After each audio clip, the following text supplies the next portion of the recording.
Pesona si gadis desa, episode 190 dengan judul Obat Hangat.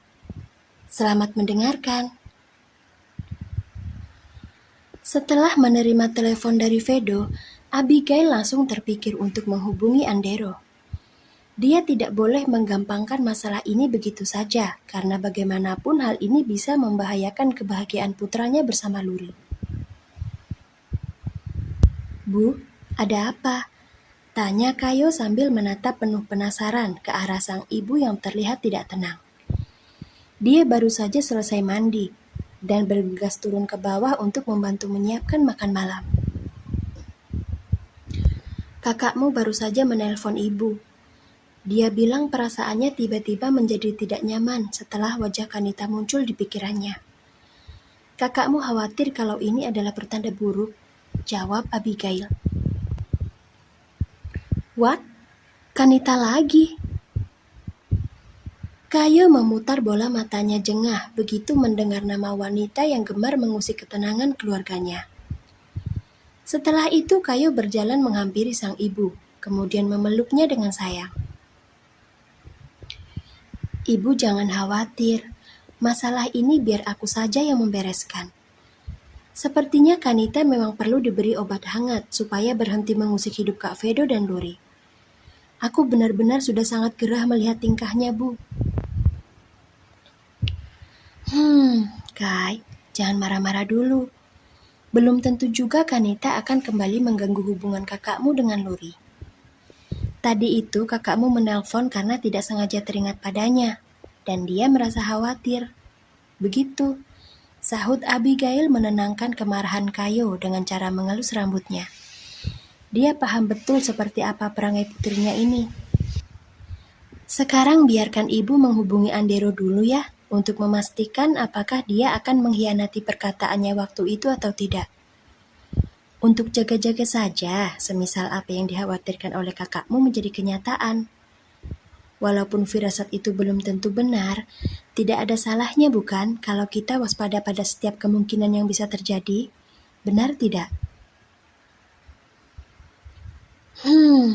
Aku selalu percaya pada insting yang ibu rasakan karena semua itu selalu benar. Ya sudah, kalau begitu aku ikut mendengarkan pembicaraan ibu dengan Andero ya. Memasaknya nanti saja, sahut Kayo dengan manja meminta ikut pergi bersama sang ibu. Dasar, ucap Abigail sambil tersenyum. Setelah itu Abigail mengajak Kayo berpindah ke ruang tengah. Dia kemudian mengambil ponselnya, mencari nomor Andero sebelum akhirnya melakukan panggilan. Di sebelah sang ibu, Kayo duduk dengan sangat tenang sambil menunggu Andero menjawab panggilan. Namun di balik sikap tenangnya itu terbersit satu niat mengerikan yang mana tertuju pada Kanita. Ya, Kayo tengah menyusun satu rencana di mana rencana tersebut akan dia lakukan jika Kanita nekat menjebak kakaknya dengan mengakui sebagai ayah dari bayi yang dikandungnya. Kayo tidak akan tinggal diam jika wanita tidak tahu malu itu sampai berani melewati batasannya. Halo Nyonya Abigail, ada apa? Sepertinya Kanita belum menunjukkan diri di hadapan media. Apa rencananya diubah? Sebelah alis Abigail langsung tertarik ke atas begitu dicecar banyak pertanyaan oleh Andero. Setelah itu Abigail tersenyum.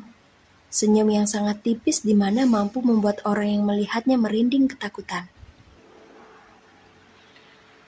Kau terlalu bersemangat dalam mengikuti permainan ini, Tuan Andero.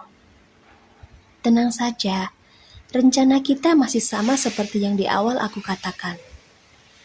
Aku menghubungimu hanya untuk memastikan kalau kau tidak berbalik menjilat air ludahmu sendiri, ucap Abigail tegas. Oh, apa kau sedang menuduhku menjadi seorang pengkhianat, Nyonya? Wow, ini menakjubkan. Bahkan Kanita saja belum memantik api, tapi kau sudah begitu terburu-buru mencapku sebagai orang yang suka ingkar perkataan. Santai saja, Nyonya Abigail. Aku tidak sebodoh itu mempertaruhkan nama baikku. Lagi pula memang akulah ayah dari bayi yang ada di dalam perutnya Kanita. Jadi sudah sepantasnya untuk kami menjadi pasangan orang tua yang sah di mata semua orang. Kayo menoleh. Dia kemudian tersenyum saat ibunya menganggukkan kepala. Sepertinya pria bernama Andero ini tidak main-main dengan ucapannya. Dan tentu saja hal ini membuat Kayo merasa sangat lega. Lega karena dia tidak perlu lagi bersusah payah mengatur rencana untuk memberi pelajaran pada Kanita. Senang mendengarnya, Tuan Andero. Aku suka menjalin hubungan dengan orang yang konsisten pada ucapannya. Ucap Abigail tak ragu melayangkan pujian pada pria yang menjadi kartu as jika Kanita dan ibunya sampai membuat masalah. Baiklah, karena rasa penasaranku sudah tersampaikan semua, aku akan menutup panggilan ini. Jangan lupa untuk selalu mempersiapkan diri karena ledakan bom waktu bisa terjadi kapan saja. Selamat malam. Abigail meletakkan ponselnya ke atas meja, kemudian menoleh menatap Kayo. Sudut bibirnya tertarik ke atas, menandakan kalau dia sangat amat puas dengan sikap Andero. Seperti biasa, ibu selalu memukau dalam menyelesaikan permasalahan yang ada. Ucap Kayo sambil tersenyum penuh bangga. Ini semua ibu lakukan demi kebahagiaan keluarga kita, sayang. Kau dan kakakmu adalah permata hati ibu. Jadi ibu tidak akan mungkin membiarkan satu orang pun mengusik kebahagiaan kalian.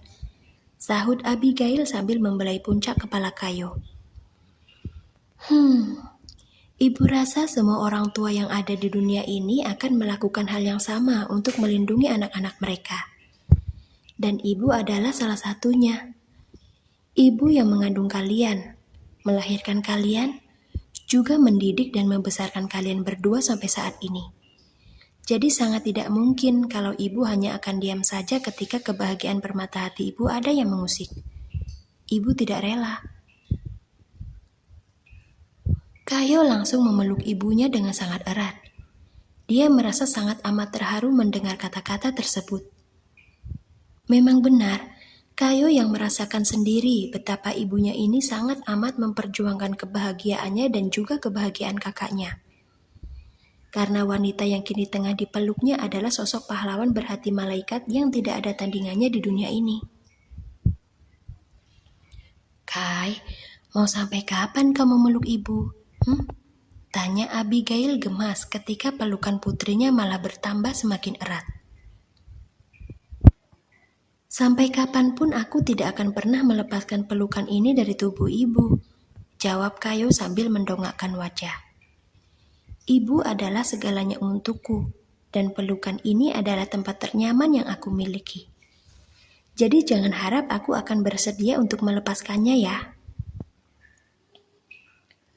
Kau ini, ayahmu bisa marah kalau kau tidak mau melepaskan ibu, sayang. Tahu sendiri kan kalau ayahmu itu sangat cemburuan. Bahkan pada anak-anaknya saja dia tidak mau mengalah. Yakin masih tidak mau melepaskan ibu? Abigail tertawa saat Kayo mengerucutkan bibirnya. Sungguh, putrinya ini sangatlah lucu. Padahal sebentar lagi sudah akan menikah. Tapi Kayo masih saja suka merajuk. Sudah ya, sekarang lebih baik kita bergegas membantu para pelayan memasak. Ayah dan kakakmu sebentar lagi pulang. Mereka bisa kerasukan kalau makanan belum tersaji di atas meja. Nanti setelah makan malam kita baru lanjut mengobrol lagi, oke?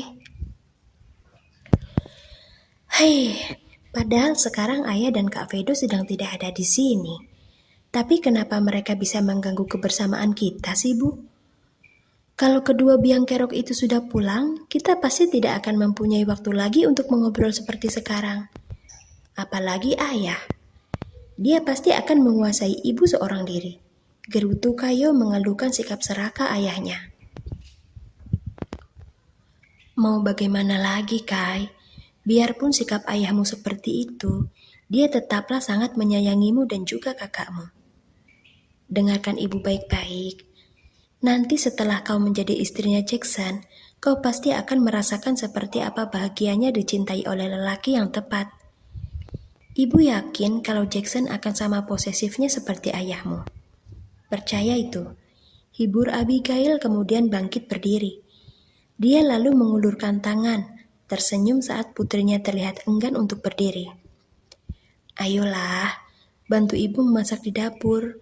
Ibu janji nanti setelah makan malam akan mengajakmu pergi jalan-jalan keluar. Oke? Benarkah? Mata Kayo berbinar, dan binar di matanya semakin bertambah saat ibunya menganggukkan kepala. Tanpa membuang waktu lagi, Kayo akhirnya mengikuti langkah sang ibu menuju dapur. Dia dengan wajah berseri-seri membantu ibu dan juga para pelayan menyiapkan sayuran yang akan dimasak. Yes, akhirnya aku dan ibu pergi jalan-jalan lagi. Hahaha, senangnya, ujar Kayo dalam hati.